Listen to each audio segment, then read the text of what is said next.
Eveline Ciprim. Vamos continuar a leitura do livro O Amor Não Esqueceu Ninguém. Estamos no capítulo 5, as lições de Tomé e Tadeu. E o Tomé acabou de ir embora, então o Gary volta. Uau, vocês caras estabelecem algum tipo de recorde quando se trata de badernar minha cabeça. Sinto muito, mente. E o Artem, bem, você teve um gostinho de como é estar com uma de suas encarnações passadas de sonho. Por que não lhe damos uma oportunidade de falar com a pessoa que eu era naquela época? E o Gary, Tomé disse que isso iria acontecer, mas eu não sabia que seria hoje. Dá um tempo. Nota, no mesmo instante, Artem se transformou em uma pessoa totalmente diferente. Purchá desapareceu ao mesmo tempo e eu instantaneamente reconheci o homem que estava ali, no lugar de Artem, como outra pessoa que tinha visto em minhas visões. Ele estava um pouco acima do peso e tinha barba e um longo cabelo preto. Estava usando uma túnica e tinha a mesma aparência de que eu me lembrava em relação das pessoas daquela época e lugar. Tomé tinha se vestido da mesma forma, mas eu mal tinha notado isso, pois estava hipnotizado pela visão do seu rosto.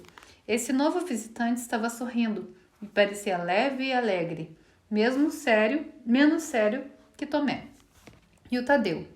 Você se lembra de mim, meu amigo? E o Gary, com certeza, não o vejo há muito tempo. Presumo que você está aqui para me ajudar no meu caminho, assim como Tomé esteve, certo?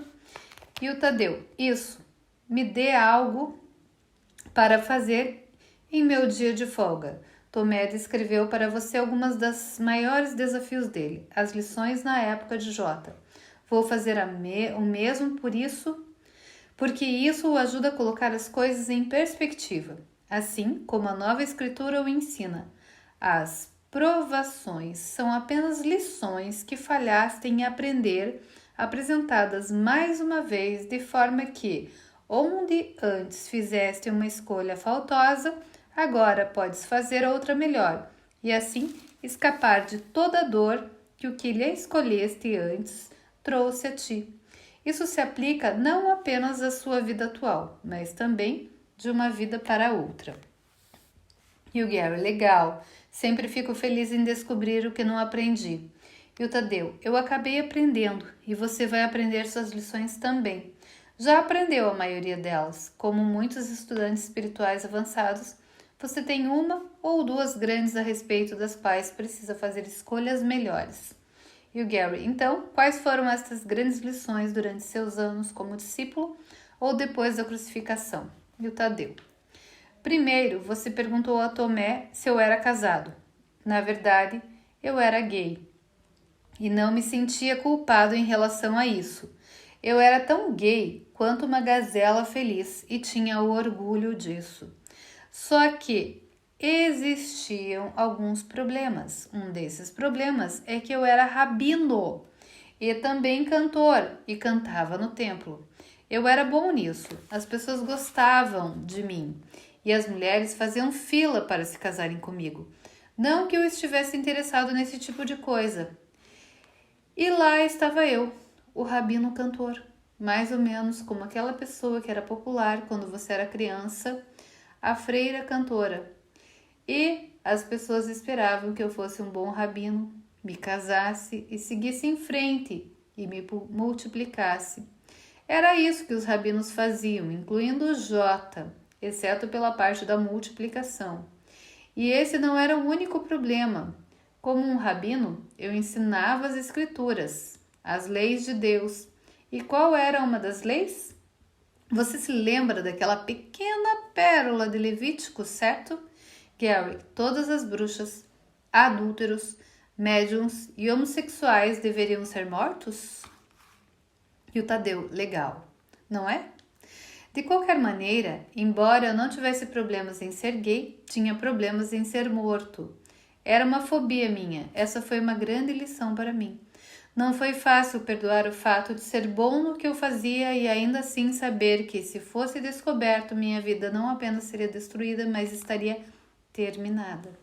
E o Gary, verdade, essa foi difícil. Então presumo que o que Tomé disse sobre vocês 5 serem amigos e realmente apoiarem uns aos outros o ajudou a atravessar os momentos difíceis, certo? E o Tadeu, com certeza. E uma das coisas que Jota me ensinou foi que mesmo que meus amigos não estivessem por perto, eu nunca estaria sozinho. O Espírito Santo estava sempre comigo. A maioria das pessoas pensa que está sozinha se for a única pessoa em uma sala, mas Jota me ensinou melhor. E ele me ensinou como perdoar partindo de um estado de causa e não de efeito. Essa é outra coisa que não pode ser enfatizado o suficiente.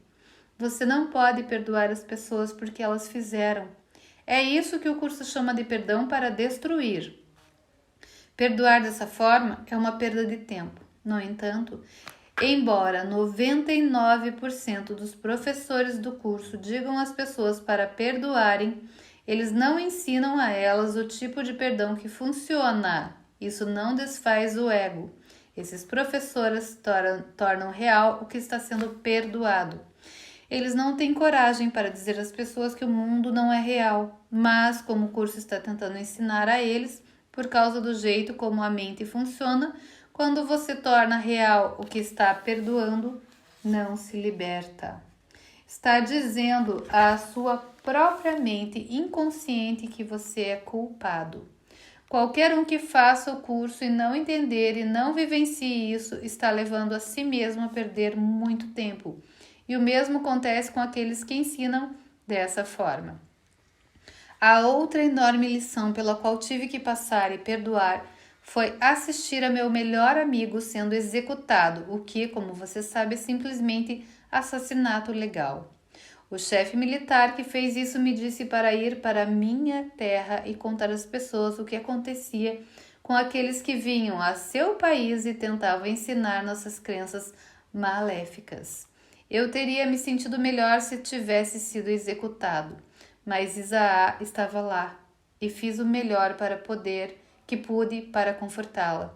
Então, 2 noites depois de Tomé ter sido morto, ele apareceu para Isaá durante o sono e falou com ela. Ela me disse que foi simplesmente tão real quanto qualquer coisa que já tivesse experimentado. Ela pôde tocá-lo e senti-lo. Tomé disse que estava bem e que ela também deveria ficar. Ela não foi a mesma depois disso. Isso foi mais reconfortante para ela do que eu poderia ter sido. Tem um quadrinho aqui bem interessante. Quando você torna real o que está perdoando, não se liberta. E o Gary, cara, cada aventura que vocês tiveram, isso dá uma história e tanto, mesmo que os aspectos metafísicos disso sejam um pouco estranhos para algumas pessoas.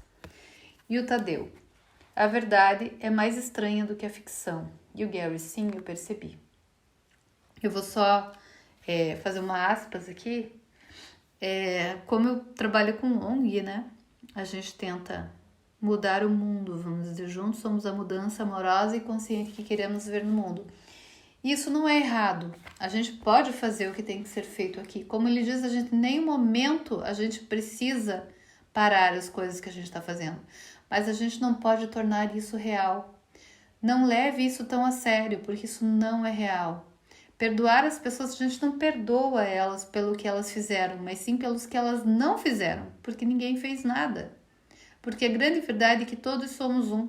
Se você achar que é real que alguém te xingou, te maltratou, também é real que você fez o mesmo. Ou não é real nenhum. Então a gente pode escolher agora ver a face de Cristo em tudo e não tornar real o mundo aqui. Então significa que eu posso tentar buscar melhorar a qualidade de vida das pessoas, trazer terapias, falar de perdão, falar tudo que eu falo, né, para elas. Eu posso buscar continuar salvando a floresta, sendo vegetariana, não porque eu me sinta superior a alguém, mas porque eu não me sinto mais superior a ninguém, nem aos animais. Eu posso continuar fazendo o que for, mas eu só tenho que lembrar que isso também não é real. E voltando ao livro, o Gary fala assim, eu percebi. E o Tadeu fala, continuando, antes da crucificação nós viajávamos com Jota. Isaá geralmente estava conosco. Maria estava na maior parte do tempo, embora algumas vezes estivesse em outro lugar ensinando por conta própria. Ela tinha seguidores, principalmente mulheres. A sua própria maneira era tão boa quanto Jota. Depois da transição de Jota, ela ficou em Nazaré durante alguns anos. Então, foi para o sul da França, onde viveu sua vida. Ela não teve filhos, como alguns acreditavam. Ensinou as pessoas e se tornou um exemplo vivo de iluminação, ou, como o curso chama, isso de salvação.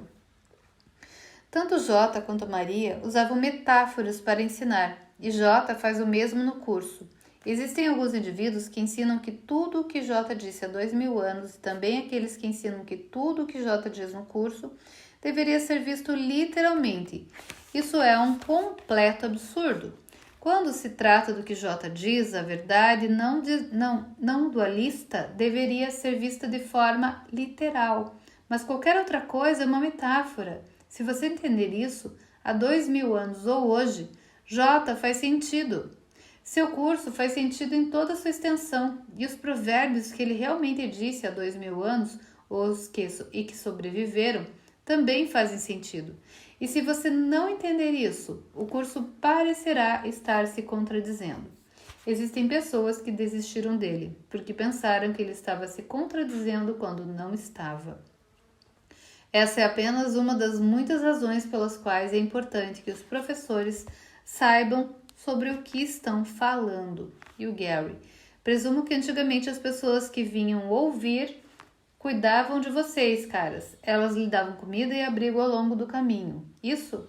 E o Tadeu: na maior parte do tempo. A reputação de Jota o precedia. Mas haviam outros momentos em que acabávamos com fome. E o Gary: Jota aceitava dinheiro? E o Tadeu: sim, ele trabalhava por gorjetas.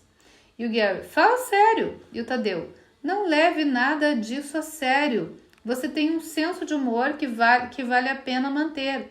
A propósito, não falei sobre a ansiedade que sentia. Você vai ouvir mais a esse respeito depois. Vou fazer uma pequena caminhada não espacial, mas queria aparecer e encorajá-lo. Mantenha o bom trabalho e vou vê-lo por aí. Nota: Tadeu desapareceu sem nenhuma cerimônia e meus 2 amigos de longa data estavam de volta. Artem, sentado bem onde Tadeu tinha estado, e Purchá ao lado dele. E o Artem, a gente vai parar por aqui, mas ele termina falando: então, esse era quem eu fui há 2000 anos. E nós continuamos em cenas dos próximos capítulos.